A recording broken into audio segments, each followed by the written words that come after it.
Hari ini saya berada di kota Skopje, ibu kota sebuah negara Makedonia Utara atau North Makedonia. Nah, saya katakan negara Makedonia Utara. Kemarin saya mengatakan saya ada di Tesalonika, ibu kota provinsi Makedonia Tengah, Yunani. Nah, jadi karena banyak juga pertanyaan mengenai hal ini, kita akan lihat dulu sedikit. Kita akan lihat ke belakang sejarah panjang dari Makedonia. Kerajaan Makedonia itu berdiri pada abad ke-8 sebelum Masehi. Tapi terkenalnya Makedonia setelah rajanya itu Alexander the Great yang menguasai dalam tempo singkat hampir seluruh kerajaan di muka bumi. Seorang panglima perang penakluk. Nah, tapi kita tidak membahas Alexander the Great lagi, tetapi mengenai Makedonia. Setelah Alexander the Great meninggal, kan secara de facto yang menguasai semua bekas penaklukannya adalah jenderalnya 4 orang, walaupun secara legal adalah anaknya sendiri, Alexander keempat yang masih berumur 12 tahun, dan saudara tirinya Philip ketiga. Itu hanya di atas kertas lah itu. Nah, tapi kita langsung loncat ke abad keempat Masehi. Makedonia itu dikuasai oleh Kekaisaran Bizantium, yaitu Romawi Timur yang beribu kota di Konstantinopel. Nah, tapi pada abad ke-6 Masehi, Makedonia itu digerogoti lagi oleh suku-suku sekitarnya. Kemudian abad ke-8 Bulgaria masuk mengambil alih ke sekitar Makedonia. Nah, kemudian pada tahun 1014 Bizantium ambil alih lagi, ya. 1014 Bizantium ambil alih. Artinya dari tahun 850 sampai 1014 itu ya itu 64 tahun sempat dipegang oleh Bulgaria. Jadi 60 tahun kemudian diambil alih lagi oleh Bulgaria dari Bizantium. 120 tahun kemudian Bizantium masuk lagi.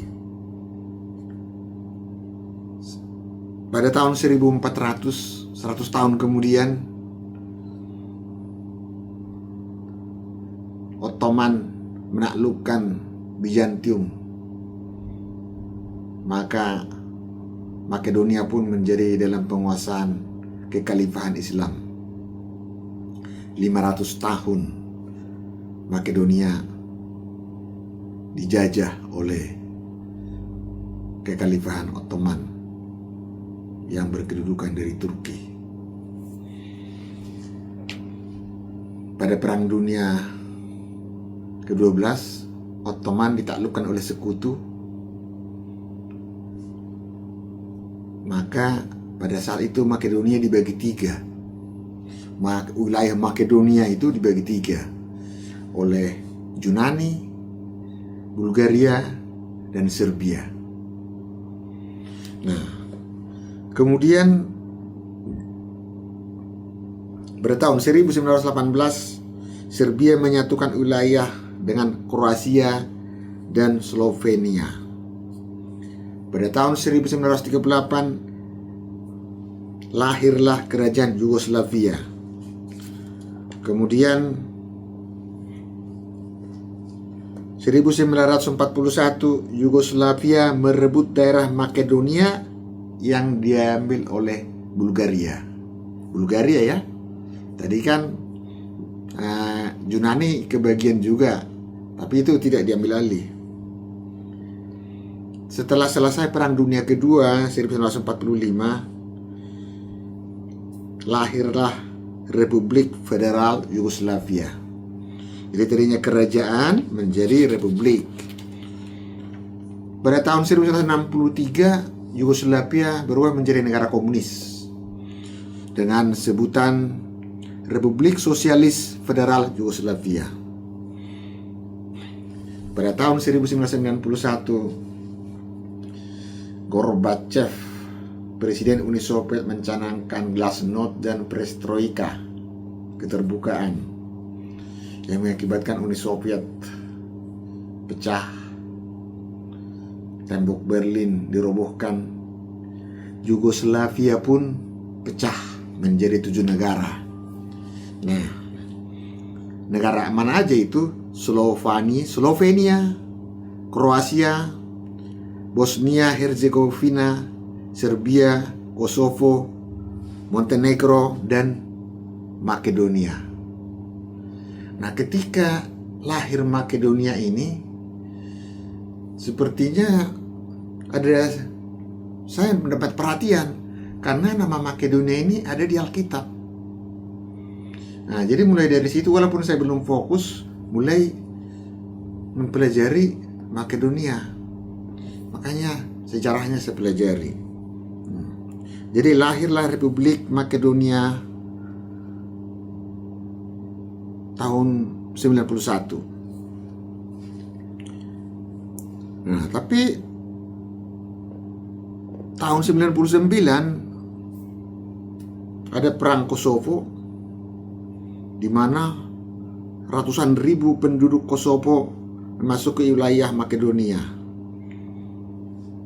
Jadi terganggu keamanan, sehingga pada tahun 2001 perang saudara terjadi di Makedonia. Nah, untung NATO turun tangan, akhirnya perang selesai. Tahun 2005 Makedonia diajak bergabung dengan Uni Eropa, tapi ditolak oleh Yunani. Ini yang menarik.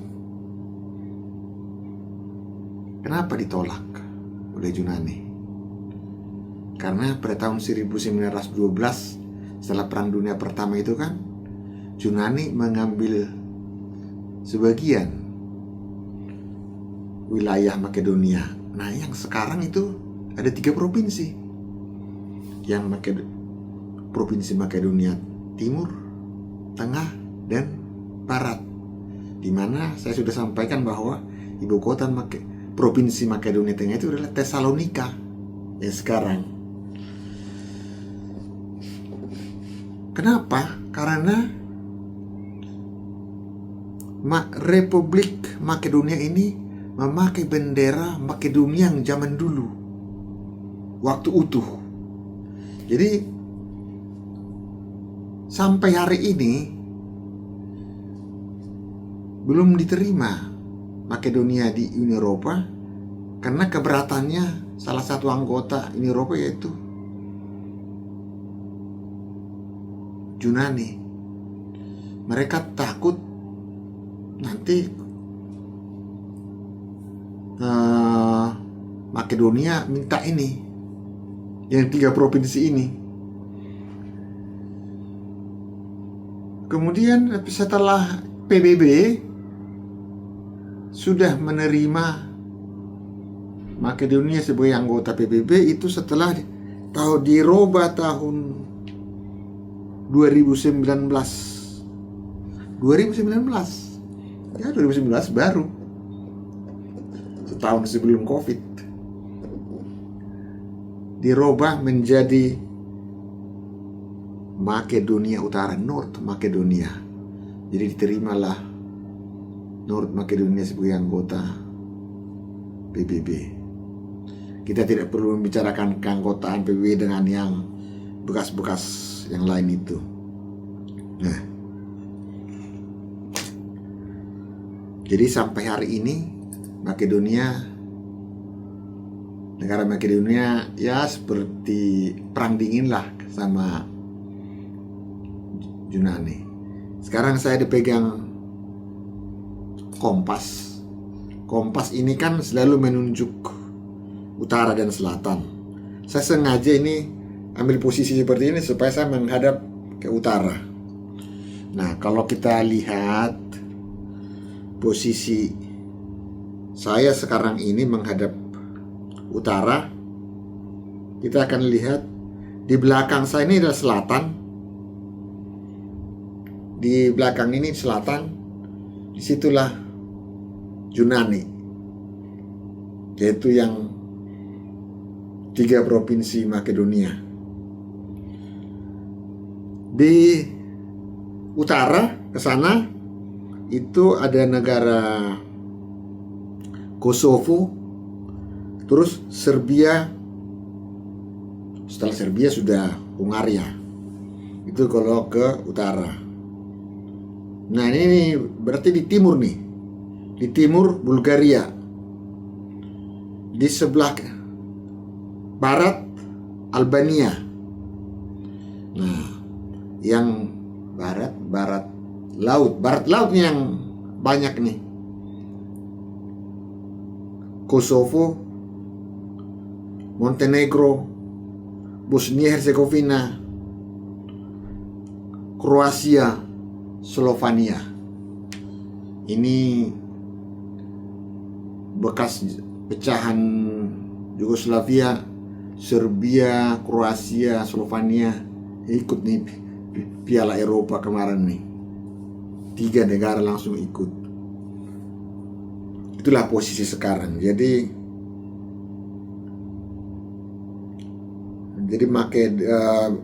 Makedonia ini memang bertetangga benar dengan Provinsi Makedonia yang dikuasai oleh Yunani. Ini saya sampaikan tahun-tahun ini, saya bukannya hanya untuk sebenarnya untuk sekedar membahas Makedonia. Ini kan saya bacakan itu sampai ribuan tahun. Saya hanya mau mengingatkan, seperti sudah saya sampaikan di video saya pertama, bahwa Indonesia potensinya untuk pecah sangat besar. Sangat besar. Sudah terlihat kok. Itu saya sampaikan alasannya kenapa? Karena mayoritas selalu menindas yang minoritas. Nah, ketika mayoritas menindas minoritas, minoritasnya saling menggigit.